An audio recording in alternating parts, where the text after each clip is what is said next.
तो कक्षा 10 में जिन विद्यार्थियों ने संस्कृत एक अलग विषय के रूप में ले रखी है, उनके लिए आज का ये वीडियो बहुत ही स्पेशल है, क्योंकि हम इसमें बताएंगे कि आपको कैसे 70 में 70 वाली कॉपी लिखनी है। यानी कि 100% मार्क्स पाने के लिए आपको कॉपी को किस तरह प्रेजेंट करना है।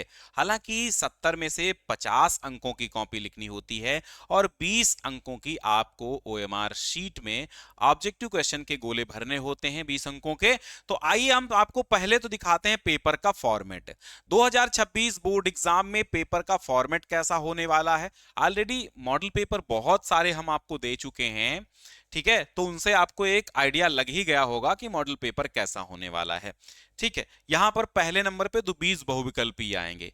जो 20 बहुविकल्पी आएंगे उनके उत्तर तो हमें ओएमआर शीट पर देना है। ओएमआर शीट कैसे भरनी है इस पर भी वीडियो आ चुका है, आप देख लीजिए, नहीं तो एक गलती और 20 अंक जाने का बड़ा खतरा रहता है। देखना है आपको अच्छे से। तो ये जो 20 ऑब्जेक्टिव हैं, हालांकि ये पेपर पहले भी हल करा चुके हैं मुझे लगता है, तो 20 ऑब्जेक्टिव आपको ओएमआर शीट पे हल करने हैं। तो इनको छोड़िए और आज की इस क्लास में बस ये जानना है कि जो खंड बा आता है और 50 अंकों का आपको कॉपी पर आंसर देना होता है, उसे कैसे लिखते हैं। कॉपी लिखने का, संस्कृत की कॉपी लिखने का तरीका क्या हो सकता है, क्या गलतियां नहीं करनी है आपको, इससे आप एक आध अंक कटने से बचे रहेंगे। देखो, सबसे पहले क्या आता है, गद्यांश आता है। गद्यांश भैया आता है 4 अंक का। अब आप ध्यान से समझिए, ये इसमें सिर्फ ये कहता है कि एक गद्यांश का आपको हिंदी में अनुवाद करना है। यानी यहां पर संदर्भ की बात बिल्कुल भी नहीं हो रही है। तो संदर्भ की चिंता आप मत करिए, क्योंकि संदर्भ की तो यहां बात ही नहीं हो रही है। फिर 2 गद्यांश देगा, 2 में से आपको एक करना होगा। तो कैसे करेंगे, अगला पेज इसी पर है। सबसे पहले तो आपको कॉपी पर एक मोटे पेन से, ब्लैक पेन से लिखना है खंडबा, वर्णनात्मक प्रश्न और उपभाग का। उपभाग, इसमें का और खा उपभाग 2 होंगे। खंडबा होगा, फिर उसमें उपभाग का और खा होगा।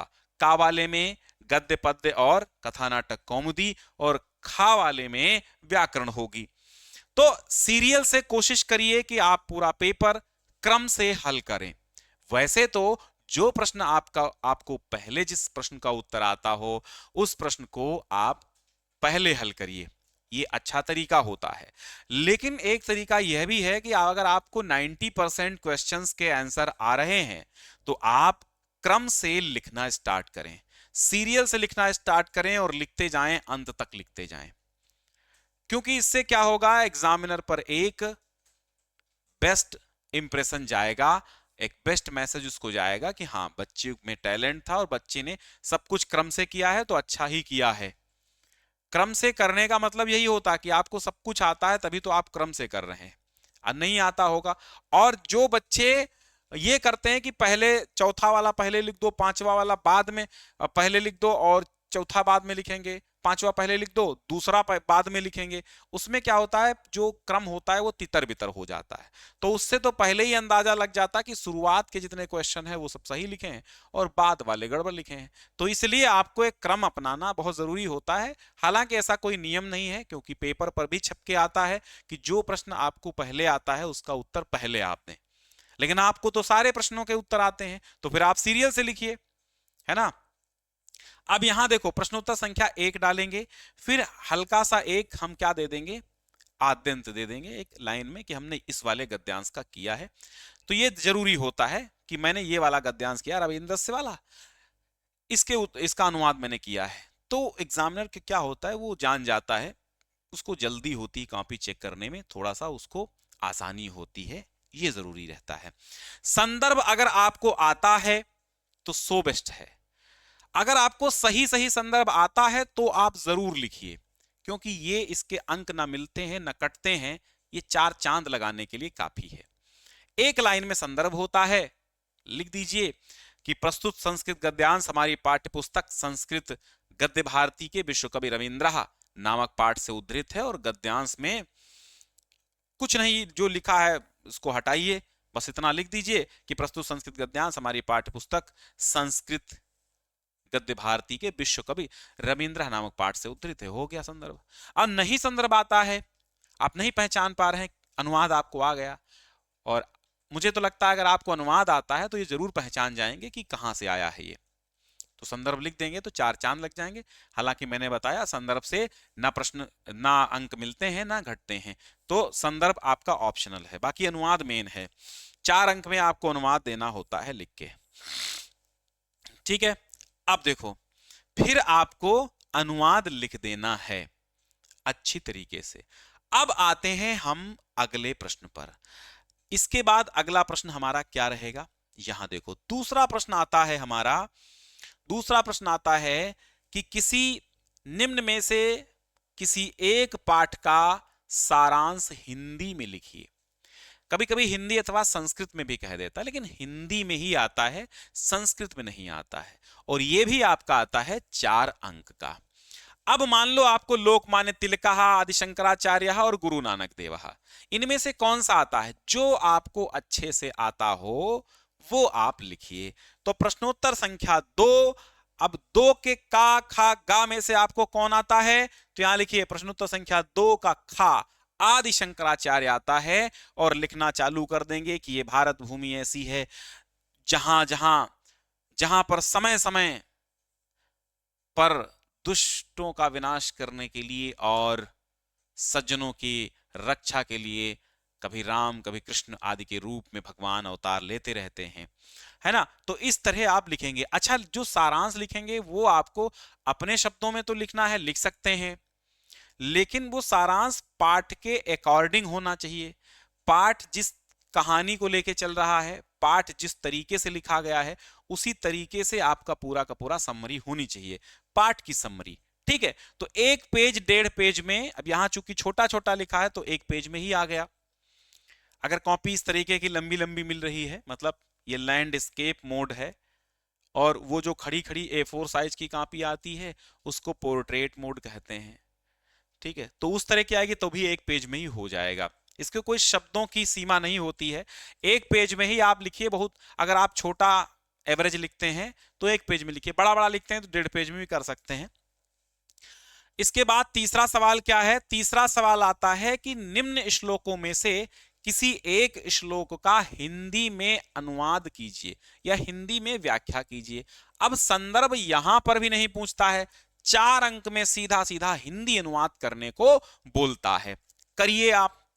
ठीक है, श्लोकस्तु श्लोकताम यात यत्र तिष्ठन्ति साधवः लकारो लुप्यते तत्र यत्र तिष्ठन्ति असाधवः सत्यम ब्रूयात् प्रियम ब्रूयात् ब्रूयात् न असत्यम अप्रियम यम सत्यम च नानृतम ब्रूयात् धर्म, ऐसा धर्म सनातनः। ठीक है, अब यहां पर क्या करना है, देखो प्रश्नोत्तर संख्या 3 डालनी है, और जिस श्लोक को हमें लिखना है, श्लोकस्तु ये वाला हमने आद्यंत दे दिया, और संदर्भ अगर आपको आता है तो सो बेस्ट है, नहीं आता तो स्किप कर सकते हैं, बट व्याख्या आपको स्किप नहीं करनी है। व्याख्या मीन्स होता है कि आप जितना अनुवाद है उसको 1 आध लाइन बढ़ा के भी आप लिख सकते हैं। अनुवाद मीन्स आप कुछ उसमें बढ़ा के अपने पास से नहीं लिखेंगे। ठीक है, तो जहां सज्जन पुरुष रहते हैं वहां श्लोक संस्कृत का छंद कीर्ति की प्राप्ति कराता है, और जहां दुर्जन लोग रहते हैं वहां पर श्लोक का लालुप्त होकर शोक बन जाता है, अर्थात श्लोक शोक की प्राप्ति कराता है। अब आता है अगला चौथा सवाल। चौथा सवाल 3 अंकों का होगा, और कहा गया है कि एक सूक्ति की हिंदी में व्याख्या कीजिए, या कहेगा ससंदर्भ व्याख्या कीजिए। 3 अंक में आएगा। कोई एक समत्वम योग उच्चते शतम वर्षाण जीवति आयुर्विद्या यशोबलम, तो इसमें व्याख्या करनी है। व्याख्या मीन्स बढ़ा चढ़ा के वर्णन, और ये एक श्लोक का ही अंश होता है, कोई सूक्ति। ठीक है, तो आपको उस पूरा श्लोक ही आपको लिख देना है, समझ लो सूक्ति की व्याख्या हो जाएगी। अब देखिए, यहां देखिए प्रश्नोत्तर संख्या 4 समत्वम योग उच्यते लिख दिया हमने, और यहां पर संदर्भ अगर आपको आता है तो ठीक है, वरना नहीं पूछता है तो मत लिखिए। व्याख्या आप कर दीजिए, व्याख्या थोड़ा सा बढ़ा चढ़ा के सूक्तियों की व्याख्या की जाती है, बस आपकी सूक्ति हो गई। अब 5वां सवाल आता है। 5वें सवाल में क्या पूछता है कि आप एक श्लोक का संस्कृत में अर्थ लिखना है। इसमें संदर्भ बिल्कुल भी मत लिखिएगा, कोई दिक्कत नहीं है, संदर्भ यहां पर भी लिखना बिल्कुल नहीं है। 4 अंक का काम है। केयूरा न विभूषयन्ति पुरुषम हारा न चंद्रोज्ज्वलाः न स्नानम न विलेपनम न कुसुमम न अलंकृता मूर्धजाः। ठीक, तो अब जो आता है आपको, कौन सा आता है आगे देखते हैं। प्रश्नोत्तर संख्या 5 में भासम पश्यति लक्ष्य वेद परीक्षा का है। संस्कृत अर्थ लिख देना कि अस्मिन् श्लोके कवि कथयति यत् परीक्षा काले गुरु द्रोणः पुनः अपृच्छत्। ठीक है, किम तुम केवलम एनम भासम पश्यसि तदा अर्जुनः अब्रवीत अहम केवलम भासम पश्यामि न तु वृक्षम न च भवन्तम। इस तरह आपको श्लोक का ही अन्वय करके उसको ही आपको गद्य में ढाल देना है, सेंटेंसेस में बना के लिख देना है। क्लियर। इसके बाद अगला सवाल आता है। ये सवाल जो होगा ये तो संस्कृत का, श्लोक का संस्कृत में अनुवाद कैसे करना वो बताया। अब एक पात्र का चरित्र चित्रण करना है आपको। किसका? कथा नाटक कौमुदी में से। इसका भी काम 4 अंकों का है। अब कारुणिको जीमूत वाहना पाठ के आधार पर जीमूत वाहन का चरित्र चित्रण, या रमानाथ का चरित्र चित्रण, या आफताब का चरित्र चित्रण। तो छठे का रमानाथ का चरित्र चित्रण हो गया। चरित्र चित्रण लिखते समय आपको ध्यान रखना है, हेडिंग्स मेन होती हैं, सारी हेडिंग्स सही होनी चाहिए। समझ लो आपका चरित्र चित्रण बहुत अच्छा कर लिया आपने। ठीक है, परिचय, दूरदर्शी, शांति के इच्छुक और गुणों के पारखी, कृतज्ञ, ये सब हेडिंग्स वाइज आप पूरा का पूरा चित्रण कर देंगे। फिर एक आएगा आपका अति लघु उत्तरीय सवाल इसी कथा नाटक कौमुदी से। प्रश्नोत्तर संख्या 6 का खा आएगा। तो 6 के खा में क्या पूछता है कि किसी एक प्रश्न का आपको उत्तर संस्कृत में ही लिखना है, संस्कृत टू संस्कृत।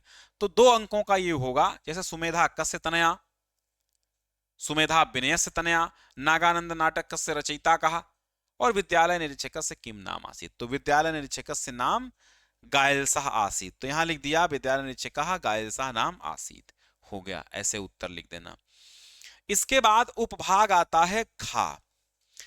अब यहां से आपको व्याकरण का सब कुछ लिखना होगा, व्याकरण के आंसर्स लिखने होंगे। उपभाग खा में पूरी की पूरी व्याकरण होती है। 7 का आता है और यहां पर पूछता है कि निम्नलिखित रेखांकित पदों में से किसी एक में निर्देश पूर्वक विभक्ति का नाम लिखिए। जैसे अहम पुस्तकम पठामि, मैं पुस्तक पढ़ता हूं। विद्यालयात गंगा प्रभवति, रामः बाणेन रावणम हतवान। तो पुस्तकम में द्वितीया विभक्ति है, हिमालयात में पंचमी है और बाणेन में तृतीया है। तो कहता है नियम निर्देश अनुसार विभक्ति का नाम भी लिखना है, निर्देश के अनुसार लिखना है। कैसे लिखेंगे आओ लिख देते हैं। प्रश्नोत्तर संख्या 7 का उपखंड खा डालेंगे, प्रश्नोत्तर संख्या 7 का डालेंगे और फर्स्ट सेकंड थर्ड कौन कर रहे हैं वो भी डालेंगे। मतलब आपको क्रम खराब नहीं करना, क्रम में कोई गड़बड़ी नहीं करना है। अपादान कारक पंचमी विभक्ति ऐसे लिखेंगे, या सूत्र भी लिख देंगे ध्रुवम पाय अपादानम अपादाने पंचमी। फिर इसके बाद है अगला सवाल कि एक पद में प्रत्यय आपको छांटना है। कृत्वा में तो क्री धातु कत्वा प्रत्यय, भवितुम में भू धातु तुमुन प्रत्यय, और अजा में अज शब्द और टाप प्रत्यय। तो आपको 7 के खा का थर्ड करना है। तो यहां पर देखो प्रश्नोत्तर संख्या 7 का खा का थर्ड अज धन टाप अजा हो गया। और फिर इसके बाद है आपको करना है वाच्य परिवर्तन। वाच्य परिवर्तन 3 अंकों का आता है। तो यहां बालकः चंद्रम पश्यति सा हसति अहम पुस्तकम पठामि, एक वाक्य का करना है। तो बालकेन चंद्रः दृश्यते लिख दीजिएगा, हो गया। ठीक है, वाच्य परिवर्तन। इसके बाद आता है 3 वाक्यों का संस्कृत में अनुवाद करना होगा। ये भैया 6 अंकों का काम होता है, कोई मामूली अंक नहीं है, 6 अंक हैं। तुम मैं और राम पढ़ते हैं, ये एक लड़की आ रही है, ये एक नगर है, श्रम के बिना विद्या नहीं होती, हम सब आंखों से देखते हैं। तो क्या तरीका होगा अनुवाद करने का वो समझते हैं। प्रश्नोत्तर संख्या 9 को कैसे लिखेंगे, डालेंगे प्रश्नोत्तर संख्या 9। इसके बाद जिस जिस वाक्य का आपने अनुवाद किया होगा, सेकंड थर्ड और फोर्थ का किया है, तो लिखिए एषा एका बालिका आगच्छति, एतत् एकम नगरम अस्ति, श्रमेण बिना विद्या न भवति। तो इस तरह तीनों का कर देंगे। तो यहाँ 2 अंक, 2 अंक और 2 अंक पा जाएंगे। इसके बाद क्या है, संस्कृत में निबंध लिखना होगा 8 वाक्यों में। तो 1 2 3 4 5 6 7 8 आप वाक्य डालें, चाहे बिना नंबर डाले लिख सकते हैं। फिलहाल तो आप नंबर डाल के लिखिएगा, 1 2 3 4 5 6 7 8 लाइन का आप लिख दीजिएगा। परोपकार, सत्संगति, अनुशासनम, पर्यावरणम, अहिंसा, परमो धर्मा, ये इतने यहां पर दिख रहे हैं, बहुत इंपॉर्टेंट है।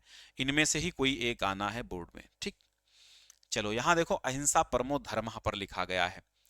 इसी के साथ मैं तैयार कर देता हूं अहिंसा परमो धर्मा वाला निबंध भी।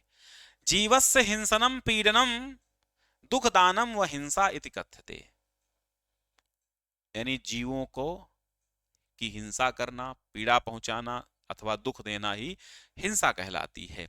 हिंसाया अभावः एव अहिंसा भवति, जहां पर हिंसा का अभाव है वही हिंसा है, यानी हिंसा का अभाव ही अहिंसा कहलाती है।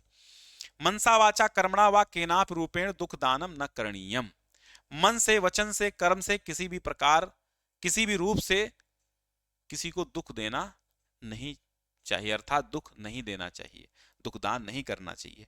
अहिंसा परमो धर्म वर्तते, अहिंसा परम धर्म है। अहिंसा धर्म एव मनुष्यस्य प्रथम धर्मः अस्ति। हिंसा न केवलम कर्मणा एव अपितु वाचा मनसापि च भवति। हिंसा न केवल कर्म से बल्कि मन और वचन से भी होती है। अस्य महत्वम सर्वे धर्मा स्वीकुर्वन्ति, इसके महत्व को सभी धर्मों स्वीकार करते हैं। अहिंसया एव संसारस्य स्थिति अस्ति, अहिंसा से ही संसार की स्थिति है। ठीक है, तो इस तरह आप निबंध लिख देंगे। प्रश्नोत्तर संख्या 11 आएगा और वाक्य प्रयोग करने को बोलेगा कि वाक्य प्रयोग कीजिए। 11 में वाक्य प्रयोग करना है। एकदा गतवान शिष्या कुत्र यूयम, 4 अंकों का आएगा, 2 का करना होगा। तो यहां लिखिए एकदा, तो एकदा अतिवृष्टि अभवत, एक बार बहुत वर्षा हुई। कुत्र, तव विद्यालय कुत्र वर्तते, तुम्हारा विद्यालय कहां है। तो इस तरह वाक्य प्रयोग कर देंगे। वाक्य प्रयोग में ध्यान रखना सेंटेंस गलत नहीं होना चाहिए, नहीं तो अंक कट जाएंगे। ठीक है, तो अब आपको पता चल गया होगा। ओएमआर शीट भरनी तो मैंने बता ही दी है कि कैसे भरनी है, और ओएमआर जब आप, और बाकी मॉडल पेपर बहुत सारे हम दे चुके हैं संस्कृत के, तो यहां पर आपको यह पता चल गया है कि कॉपी को कैसे लिखना है संस्कृत की। कॉपी लिखने में कोई गलती मत करना, क्योंकि संस्कृत में क्या होता है, विसर्ग हटा तो दुर्घटना बड़ा वाला घटा, हलंत हटा तो दुर्घटना बड़ा वाला हटा। मतलब यह है कि सेंटेंसेस के अंदर नहीं, अगर व्याकरणिक नियम है, अगर कोई आप व्याकरणिक, जो उपखंड खा भी लास्ट वाला रहा, ये व्याकरण का होता है, इसमें आपको ध्यान देना होगा। व्याकरण में त्रुटियां बहुत बारीक भी नहीं करनी है। तो मैंने आपको व्याकरण तो कंप्लीट करा ही दी है, वाक्य प्रयोग भी लगभग करा ही दिए हैं, शब्द भी करा दिए हैं, सारी चीजें करा दिए हैं।